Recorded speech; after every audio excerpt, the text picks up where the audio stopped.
Listo, cargado aquí. Consumatum es. Fuego! Si Dr. Jose Protasio Rizal Mercado E. Alonso Realonda, ang pambansang bayani ng Pilipinas, ay hindi lamang hinahangaan sa pagkakaroon ng intelektual na katalinuhan, kundi pati na rin sa paninindigan at paglaban sa kolonyal na pamahalaan ng Espanya. Habang kanyang kamatayan ay nagpasiklab ng isang revolusyon upang ibagsak ang paniniil, si Rizal ay palaging maaalala sa kanyang pakikiramay sa mga mamamayang Pilipino at sa bansa.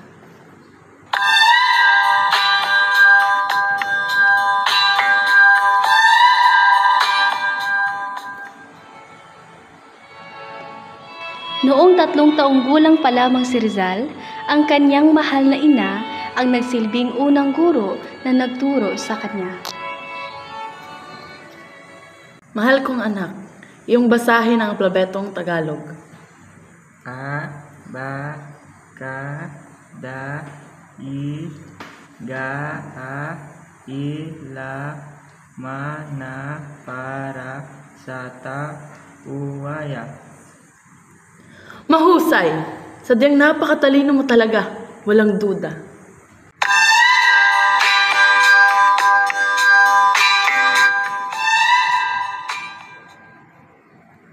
Kinakailangan na ng ating anak na pumasok at mag-aral sa paaralan. Mahal ko, hindi pa pwedeng dito na lang siya palagi sa ating tahanan para turuan. Hindi ba't alam mo namang sakitin ang ating anak? Oo, naroon na tayo. Ngunit siya rin ay masasanay at lalakas din ang kanyang katawan. Pinapatawag niya daw po ako, Ama. Oo, Pasyano. Ihatid mo sa binya ng iyong kapatid na si Pepe. Doon mo muna siya mamamalagi at mag-aaral. Masusunod po. At doon na nga nagsimula ang aking pakikibaka na malayo sa aking buong pamilya. Unang araw ko pa lamang sa binyan ay nagsimula na agad ang aming klase sa pangunguna ng aming guro na si Maestro Justiniano Aquino Cruz.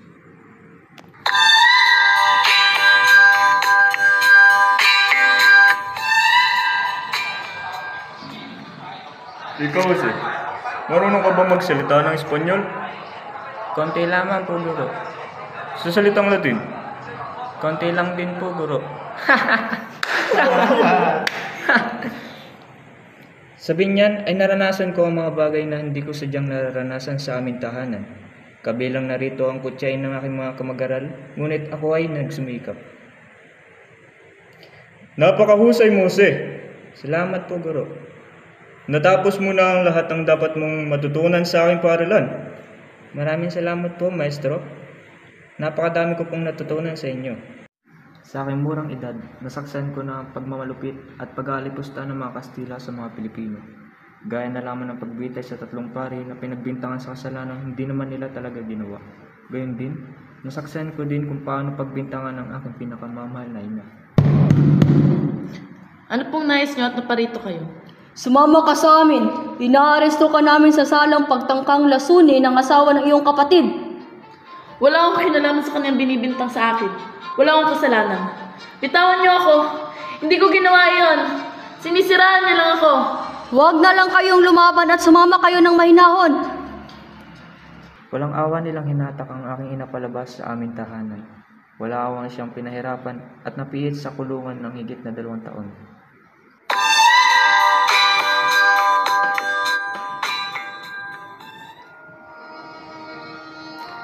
Ika-10 ng Hunyo, taong 1872, sinumahan ako ng aking kuya Pasyano patungo sa Maynila.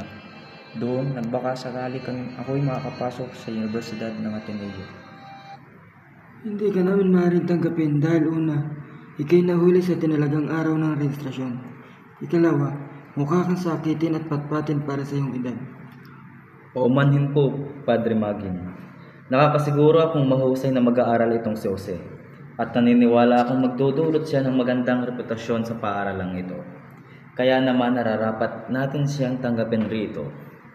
Salamat, Manuel Ceres Burgos. Nang dahil sa iyo, ako ay pinagbigyan makapasok at makapag-aral sa Ateneo Municipal sa kabila ng pagkahuli ko sa rehistrasyon at maging sa aking patpati na katawan. Walang anuman, Rizal. Sana'y pagbutihin mo ang iyong pag-aaral rito. Hindi naging madali ang mga unang taon ko sa Ateneo. Lubos akong pinaghirapang makamit ang matataas na grado upang matuwa sa akin ng aking ina. Sa panahong iyon ay nakasalukuyang nasa piitan pa.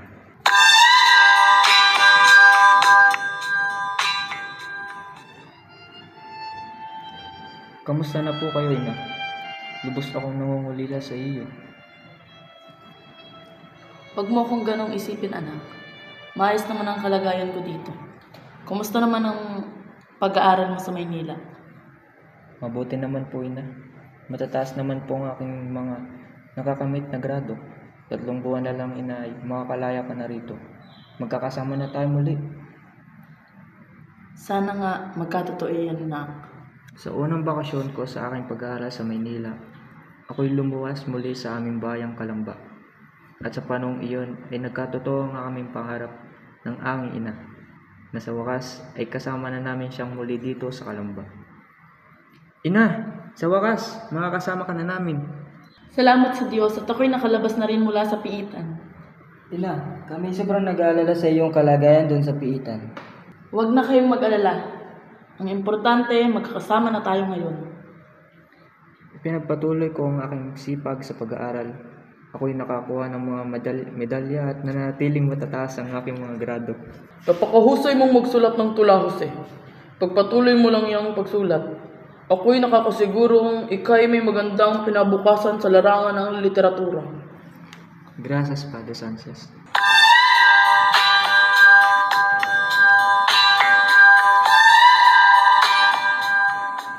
Mare, kamusta na ang anak mo sa Europa? Naku, Mare, hindi ko alam paano ako makakapagpadala ng sulat sa kanya. Mare, magpadala ka sa Laika Telegrama. Siguradong matatanggap niya ang iyong sulat. Tara na, sa Laika Telegrama.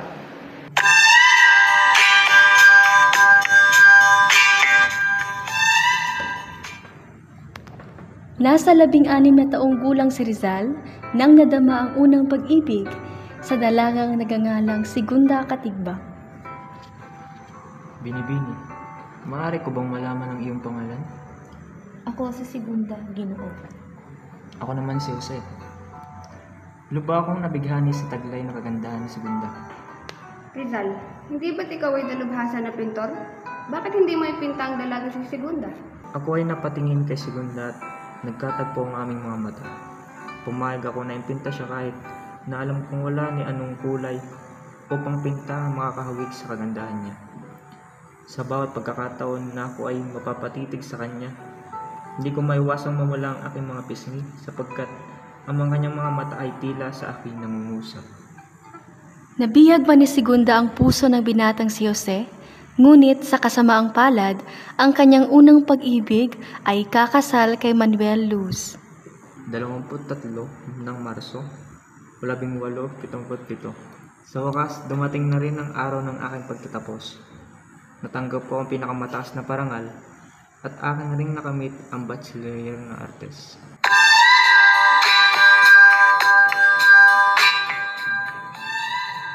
Isang gabi, habang ako ay nasa Kalamba upang magbakasyon, ay nakalagtan kong saluduhan ng isang tenyente ng Guardia Civil.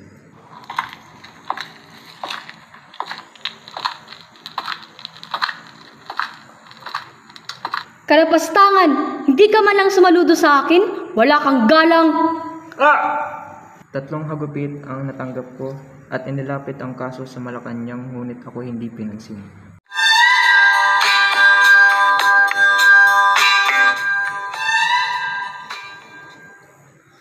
Jose, ano bang iniisip mo? Masyado ka ng maraming nalalaman at baka mapugutan ka na ng iyong ulo. Cisco, pigilan mo nga ang iyong anak sa mga pinaplano niya. Hayaan mo siya, mahal ko. Kung ayan ang nais niya, ay bigyan natin siya ng pagkakataong magdesisyon ng kanya. Ina, suportahan natin si Jose. Mas maganda siguro kung mas maintindihan niya ang lagay ng ating bansa sa pamamagitan ng edukasyon. Aalis na po ako, ina. Huwag na po kayo mag-alala sa akin. Ayos lang po ako. Mag-ingat ka. 1 buwan ang lumipas matapos akong makapagtapos sa Ateneo. Nakapagdesisyon ako na kunin muna pansamantala ang kursong filosofiya at literatura, habang ako ay nag-aantay sa sagot ni Padre Ramon sa kursong nababagay sa akin.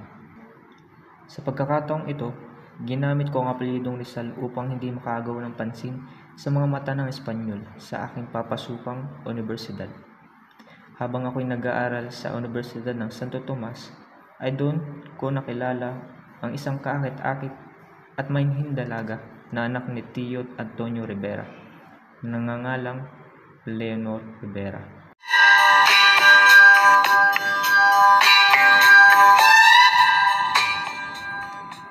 Leonor, minsan ay hinihiling ko kay Bathala na sana hindi lamang tayo magpinsan. Hindi ko na kasi kayang pigilan ang aking nararamdaman. Gusto ko na itong ilabas at iyong namnamin at lasapin habang tayo magkasama. Gusto kong yakapin ang inaharap ng buong puso kasama ka at hindi kita iiwan magpakailanman. Ngunit kasi, paano kung malaman nila ang ating relasyon sa isa't isa? Ano na lang ang ating gagawin? Itatanan kita kung ganun. Ngunit ngayon ay itago muna natin sa ating mga kamag-anak ang ating lihim na ugnayan. Tatawagin kitang Taimis mula ngayon upang hindi sila makalata. Jose, mahal na mahal kita. Mahal na mahal din kita, aking Leonor. Naging makulay at masaya ang bawat araw na lumipas na kasama ko ang aking mahal na Leonor Rivera. Baka sa aming labi ang saya tuwing kami magkasama. Hindi may tatago ang kilig na aming nadarama sa isa't isa.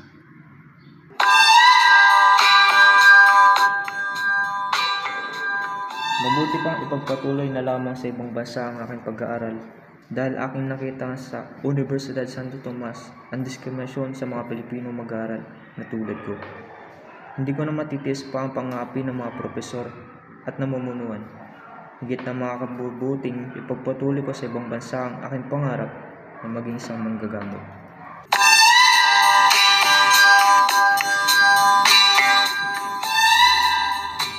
Sa wakas, nakarating na rin ako sa Espanya. Ibang-iba ito sa aking bayan. Noong una hindi ko ganong nagustuhan ang Barcelona, ngunit habang ako'y nagtatagal rito, unti-unti kong nagustuhan at nararamdaman ang pagiging malaya. Tuturuan ka namin sa mga kaugalian at tradisyon dito. Ngunit ang kapalit ay mga bagong balita sa Pilipinas. Makakaasa ka, kaibigan, na ang mga balitang ito ay bagong-bago pa. Naging magaan ang mga sumunod na araw ko sa Barcelona dahil ang ilang sa aking mga kamag-aral mula sa Ateneo ay aking natagpuan at nakasama rito. Nang lumaon, si Rizal ay nakarating sa Madrid.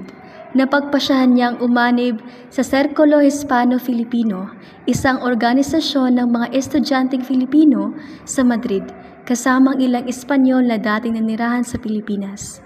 Karamihan ay mga liberal, gaya ni Don Pablo Ortega y Rey.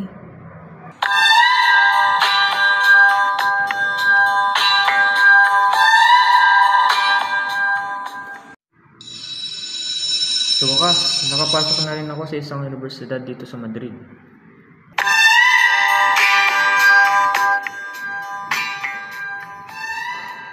Hindi maiwasang malumbay at makadama ng kalungkutan si Rizal sapagkat siya ay nangungulila sa kanyang tinubuang lupa. Ngunit lahat ng ito'y naibsan tuwing nasisilayan ni Rizal ang magandang mukha ni Consuelo. Senyorita Consuelo, Ano iyon, Pepe? may nais akong ipakita sa iyo.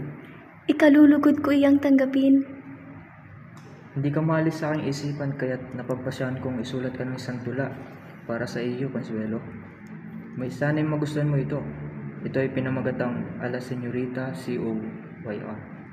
Maraming salamat, Pepe. Aking inakala na ang pagtitinginan namin sa isa't isa ay mapupunta sa pag-iibigan. Subalit ito'y hindi nagbunga sa mas malalim na pag-iibigan. Pepe, alam kong iniibig mo ako. Senyorita, batid kong meron tayong pagkakaunawan dalawa, ngunit hindi kita kayang ibigin gaya ng inaakala mo. Ano ba ang kulang sa akin? Ano ba ang wala ako? Nagsisinungaling ka. Alam kong mahal mo ako at nakikita ko iyon. Consuelo, nais kong maging tapat sa iyo. Hindi mawala sa aking isipan si Leonor Rivera. Sa bawat pagkakataong masisilayan ko ang iyong mga mata, si Leonor Rivera ang aking nakikita. Isa pa't aking kaibigan na si Eduardo Lete ay magpagtingin sa iyo.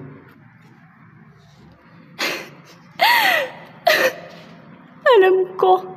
Akala ko tunay ang iyong nararamdaman sa akin. Ako'y iyong pinaibig lamang at ngayon iyong iiwang sugatan.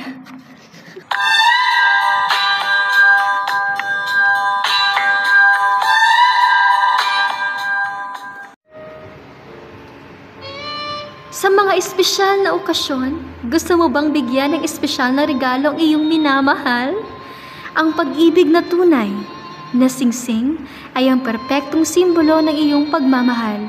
Ito ay gawa sa pinakamahusay na materyales at may disenyo na magpapaganda sa anumang okasyon. Pag-ibig na tunay na singsing para sa mga nagmamahal. Bigyan ng regalo ang iyong minamahal ngayon din. Bumili ka na ng pag-ibig na tunay.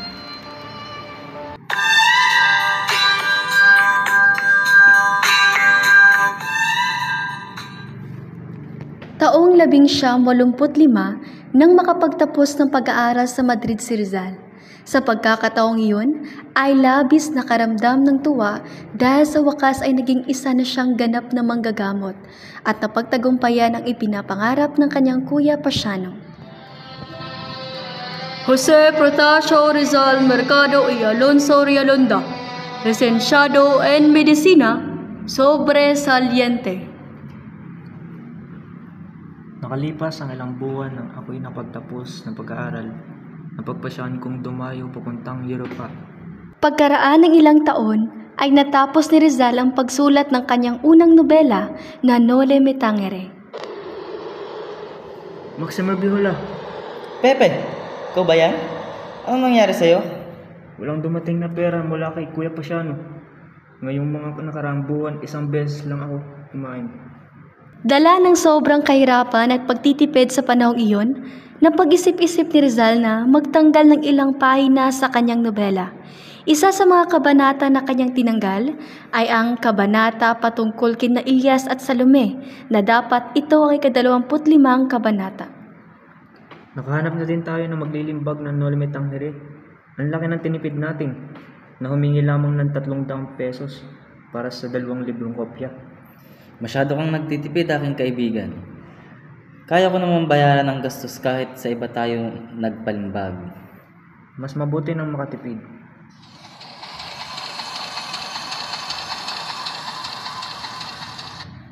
Aking kaibigang Maximo, itong manuskriptong ito ay binibigay ko sa iyo. Salamat sa tulong mo. Balang araw ay mapapalitan ko rin ang kabaitang naidulot mo sa akin. Walang anuman, aking kaibigan. Masaya akong maging parte ng paglimbag ng obra maestrang ito. Alam kong ito ay makakatulong sa ating kababayan.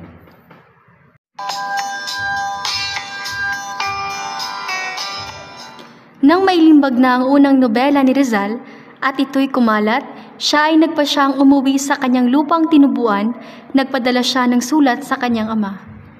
Ama, may pinadalang liham si Pepe. Hayaan mong mabasa ko ang liham ng aking anak. Narito po, Ama. 3 ng Hunyo, taong 1889, muli naglakbay pabalik sa bayang Calamba si Rizal. Sa pagkakataong ito ay muli niyang nasakyan ang barkong Gemna na siyang sinakyan niya patungo noon sa Europa. Matapos ang masayang paglalakbay sa dagat ng China, 5 ng Agosto, sa taong ding iyon ay nakarating na siya sa Maynila. Doon ay una niyang binisita ang mga kaibigan, ngunit di nagtagal ay nagpaalam na upang makauwi na sa Calamba, sapagkat batid niya na ang kanyang pamilya ay sabik na siyang makita. Oh, Pepe! Mabuti at ikay nakauwi ng ligtas. Nag-alala kami sa iyo at ikay umuwi pa. Alam mo namang mainit ang tingin sa iyo ng mga praile dahil sa iyong nobela. Anak ko, lubos kaming nangulila sa iyo. Nais ka man naming makasama, ngunit nakakapag-alala na narito ka sa Pilipinas, sapagkat baka may mangyari sa iyong hindi kaaya-aya. Ayos lang po ako. Huwag po kayong mag-alala.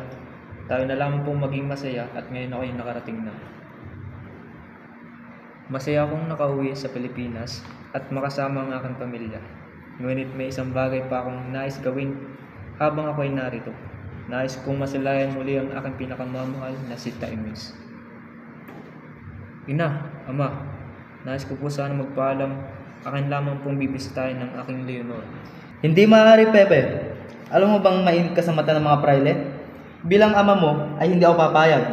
Nais mo na ba talagang mawala ng buhay dito sa mundo? Di maaari! Kung iyan po ang iyong nais, Ama, susunod na lang ako. Matapos kong makapagtayo ng isang klinika, ay napag-isip-isip kong simulan ng aking ikalawang nobela, ang El Filibusterismo. Ngunit hindi may tatanggi na maraming bumabatikos sa aking akdang No Limitang Ere. Ilang araw lang ang lumipas nang makabalik si Rizal mula sa Europa. Ipinatawag siya ni Gobernador General Terrero upang pag-usapan ng ukol sa Nole at nilalaman nito. Buenos dias, Rizal. Alam mo na siguro ang balita tungkol sa iyo. Delikado ang buhay mo ngayon kung kaya't nais kong lisanin mo ang Pilipinas sa lalong madaling panahon. Ayokong makita kang mamatay sa kamay ng mga praile. Ngunit wala akong nakikitang masama sa mga nailambag ko. Wala akong nakikitang masama sa sinulat mo. Sadyang mainit lang talaga ang mata nila sa iyo. Pero kung yan ang iyong nais, ako'y lilisan sa ladong madaling panahon. Quédate y que Dios los bendiga. Gracias.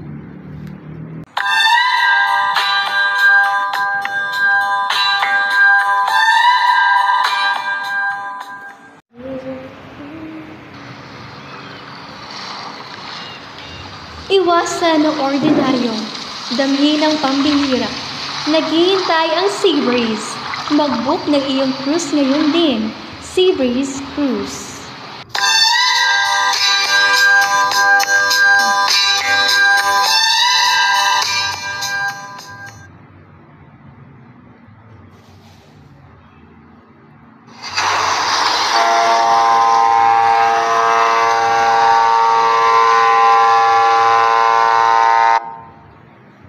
Sakay ng barkong Oceanic, narating ko ang bansang Japan. Sa ilang araw ng aking pananatili, ako ay nakatanggap ng imbitasyon mula kay Juan Perez Caballero. Dr. Jose Rizal Potasio, iniimbitahan kitang manatili sa Spanish legasyon upang mas lalong mahasa ang iyong propesyon sa larangan ng medisina. Nagmamahal, Juan Perez Caballero. Habang papalabas patungo sa pintuan ng legasyon, napahinto si Rizal nang masilayan ng kanyang dalawang mata ang napakagandang binibini.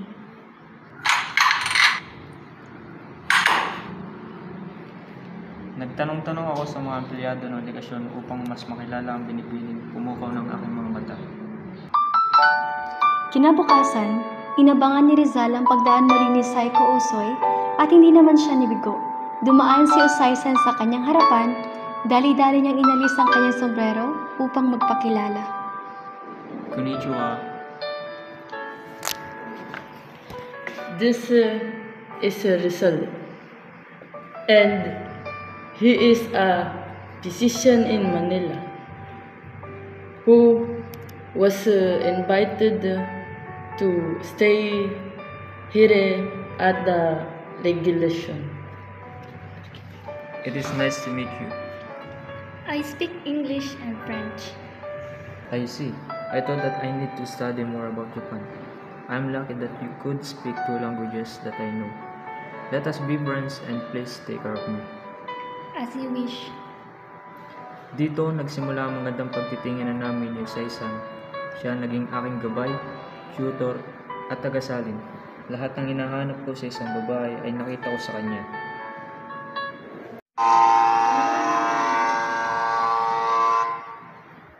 Noong ika-13 ng Abril, 1888 ay nilisan ni Rizal ang bansang Japan.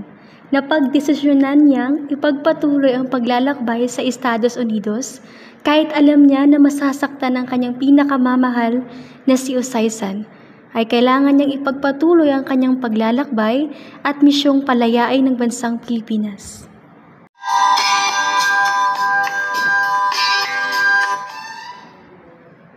Noong 25 ng Mayo, 1888, ako ay nagtungo sa London upang higit ko pang malawak ang aking kaalaman sa wikang Ingles.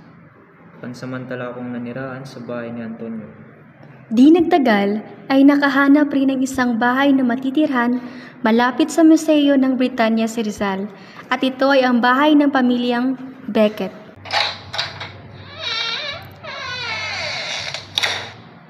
Sa pagtira ko sa bahay ng mga Beckett, hindi ko maipagkakailang ang aking lihim na nararamdaman sa panganay na anak ni Ginoong Charles, si Gertrude, o kung tawagin siyang Getty. Aking lubos na ikinatuwa ang paghanga rin niya sa akin. It's a more, I made this for you. Thank you, Getty. Nahawakan ng kamay ni Getty habang kinukuha niya yung pagkain. Di nagtagal, aking napagtanto na hindi kami maaaring magkatuluyan at ikasal ni Getty dahil sa aking misyon sa hinaharap.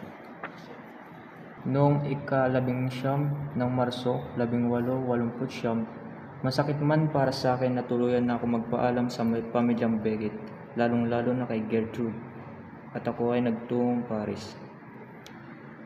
Thank you, Mr. Beckett, for letting me stay with your family. It is such an honor to have you for a little while here in our home. May you find which your goal for your country. Thank you, Mr. Beckett.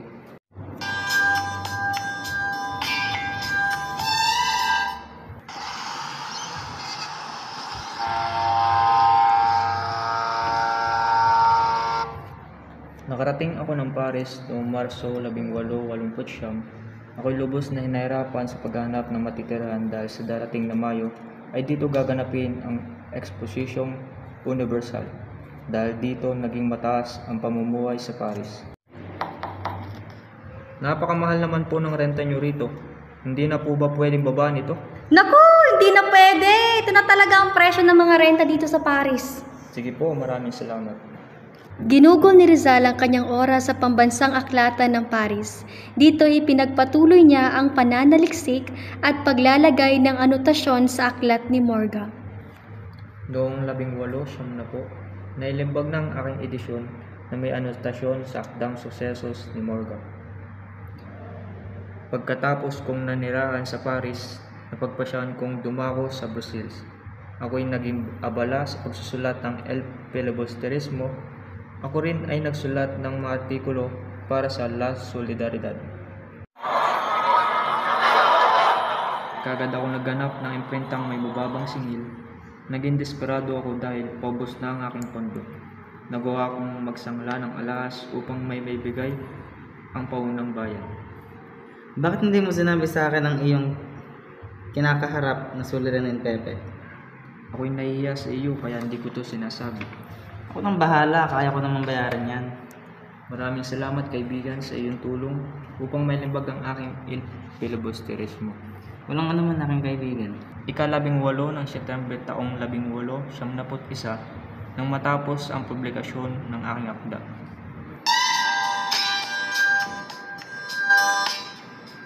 Nang makabalik sa Maynila, minarapat ni Rizal magpatawag ng isang pulong upang bumuo ng isang samahan na tinatawag na La Liga Filipina. Una sa lahat, nais ko magpasalamat sa inyong pagdalo sa pulong na ito. Ngunit, ano nga ba ang iyong nais at ikay nagpatawag ng pagpupulong? Nais ko sanang magtatag ng samahan na naglalayong ireforma ang panghalaan ng mga Espanyol. Ngunit, gaano ka nakakatiyak, Rizal, na tayo magtatagumpay? Marahil alam naman natin lahat na sila ay labis na makapangyarihan. Kaya nga tayo naririto upang pagplanuhan ang ating mga isasagawang hakbang. Sang-ayon ako sa iyong mga plano, Jose, kaya't ikaw magpatuloy sa iyong hinihahayag. Kung ganay tayo na't maghala ng mga namumuno sa ating samahan. Nakatanggap si Rizal ng sulat mula kay Gobernador General Despohol, kaya naman agad na nagtungo si Rizal sa kanya. Tao po! May sulat po kayo! Maraming salamat po. Pepe, may sulat ka. Salamat. Ako muna itutungo kay Gobernador General Despohol. Mag-iingat ka. Buenos dias, Senor. I have received this letter saying that you want to talk to me in private. Si, Senor. I sent you that letter because I want to know if you want to go back in Hong Kong. But why did you ask? Rizal, we have found this in the pillowcases of your sister Lucia. This is Pobres Frailes, which is a satire against Dominican friars. I do not know where that came from. When we arrived in Manila, the inspector thoroughly checked our luggages. That's not ours. Don't deny it! Silence! You will be escorted by my nephew Ramon to Fort Santiago. Take him.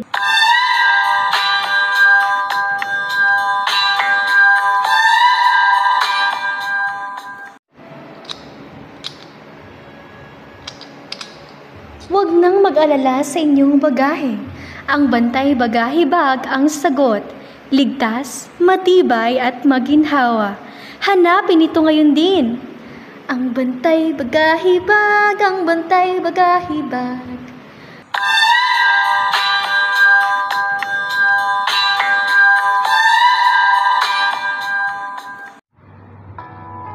Good day, Dr. Rizal. I am Josephine, and I would like to inquire on the health of my stepfather. Okay, kindly send him in.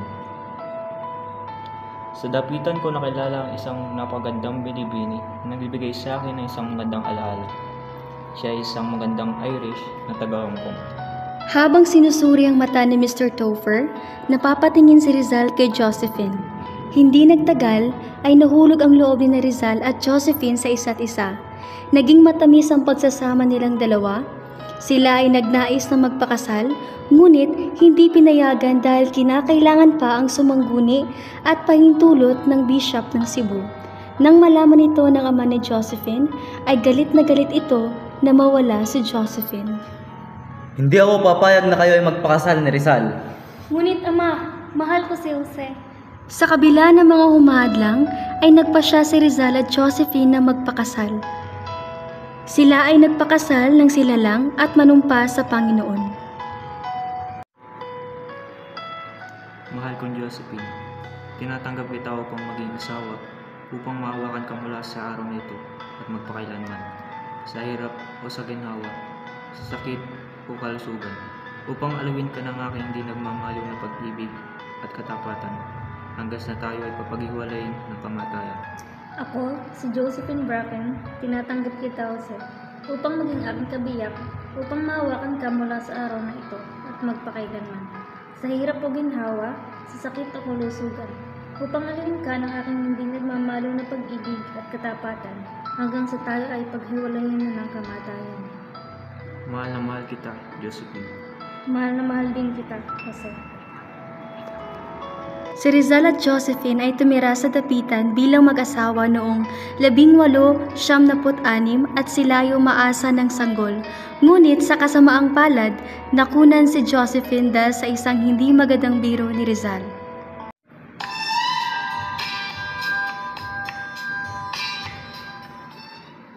Nais kong ipatingin ang aking kasama. Siya ay may problema sa kanyang mga mata. Mukhang hindi lang iyan ang iyong pakay sa pagdalaw dito sa akin, Dr. Pio Valenzuela. Tunay ngang napakatalino mo, Jose. Nais ni Andres na ipaalam sa iyo na handa ng aking katipunan sa pagsugod sa pamahalaan. Tayo ay nakahanda na sa ating adhikain. Hindi pa't masyado pang maaga para sa gawa ang ganyang bagay? Alaman nating lahat na hindi pa napakahanda ang bayan sa ganyang kalaking responsibilidad. Kulang na kulang tayo sa mga sandat at armas. Ipagpanuin ninyo, ngunit hindi ako pabor sa inyo. Ngunit nakaplano na ito at ito ang paraan sa paglaya mo sa bilangguan na ito. Ngunit ayokong siraan ang mga salita. Ako'y nakapangako na hindi ako tatakas at isa pa'y pinayagan ako ni General Blanco na tumungo sa Cuba upang maging doktor ng mga hukbo nang sa gayon mapag-aralan ko rin ang mga bagay-bagay tungkol sa digmaan pang-praktikal. Mukhang hindi kita mapipilit sa aming hadikain, Jose. Paumanhin.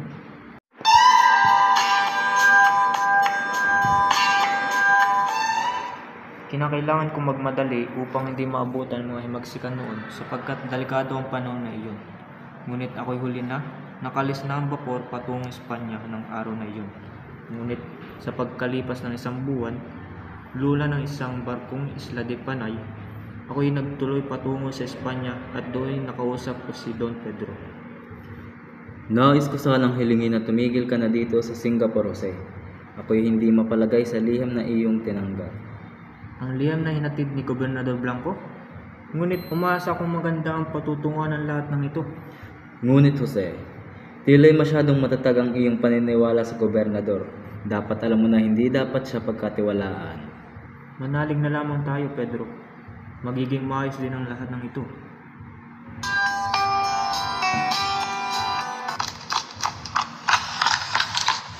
Ina! Ina! Oh, Maria! Ano bang nangyari sa Tiki sumisigaw? Si Jose. Ano nangyari sa aking kawawang anak? Sabihin mo! Bali-balita na siya'y dinakip sa kanyang sinasakyang barko, ang barkong Isla de Panay. Ang anak ko.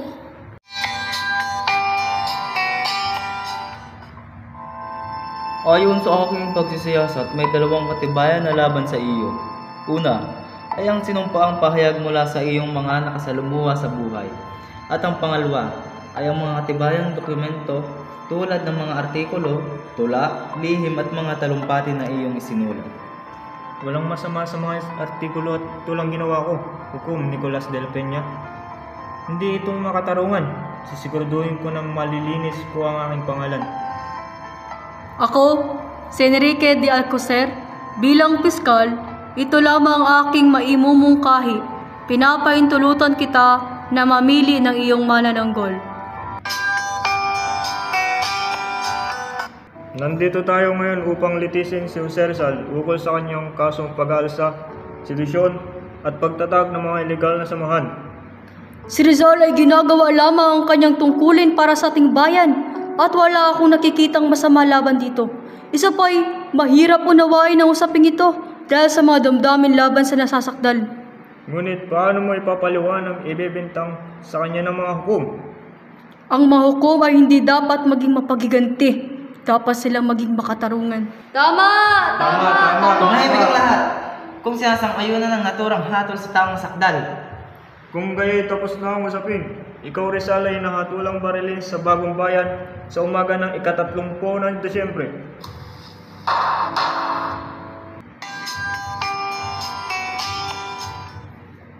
Hindi makatarungan ang nangyari. Hindi man lang tayo binigyan ng pagkakataon. Minadali nila ang paglilitis. Niloko nila tayo. Ginamit lang nila tayo. Bakit ba ikaw ang galit na galit? Ako itong mamamatay. Buti naman at nakakapagpatawa ka pa. Tabiel. Ayoko na. Magbibitiw na ako sa lahat ng tungkulin ko sa gobyerno. Uuwi na ako sa Espanya. Hiyang-hiya ako sa iyo. Hiyang-hiya ako sa inyo. Bakit? Dahil isa akong Kastila. Hindi ka Kastila, Tabiel. Pareho lang tayo. Sinubukan ng aking ina na makiusap kay Gobernador Polavieja upang makiusap na ako'y huwag nang patayin. Ngunit hindi ito inasikaso ng gobernador. Hindi niya dininig ang daing ng aking ina sa kanya.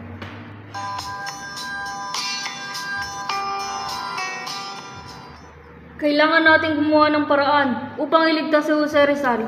Mabuhay si Jose Rizal! Mabuhay si Jose Rizal! Mabuhay! Tumahimik kayo! Tumahimik kayong lahat! Tumahimik! Masyadong mahigpit ang pagbabantay ng mga Kastila kay Pepe. Hindi madaling magawa yung nais ninyo. Handa kaming magbuwis ng buhay para mailigtas lamang si Jose Rizal.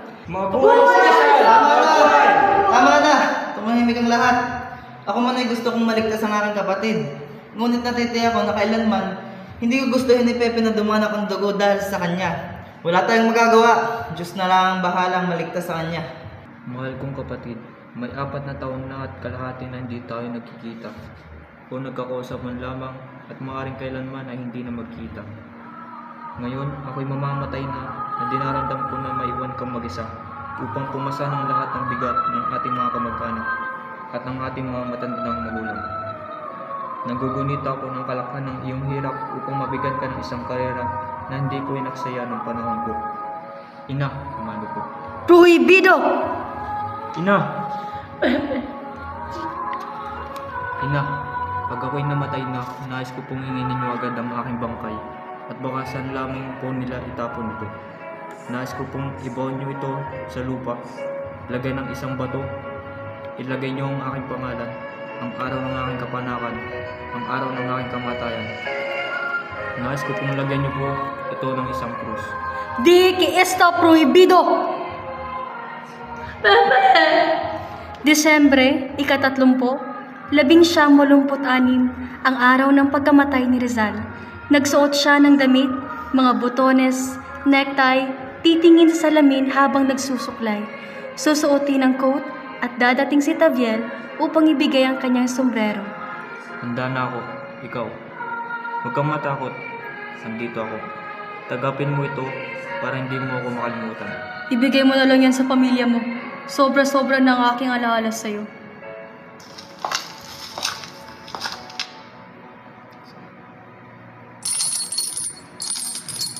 Akala siguro nila tatakas ako. Saan ako pupunta? Sa dapitan? Ilalabas na si Rizal habang nagdadasal ang kanyang buong pamilya. Bubuksan ang binigay ni Rizal ng kanyang mga pamilya at makikita ang sulat. Babasahin naman ito ni Saturnina.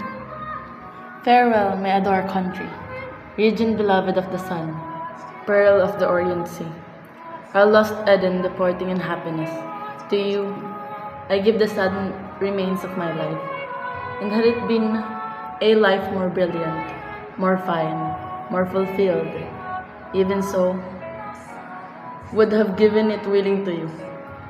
Others are giving their lives on the fields of battle, fighting joyfully, without thought for the consequence.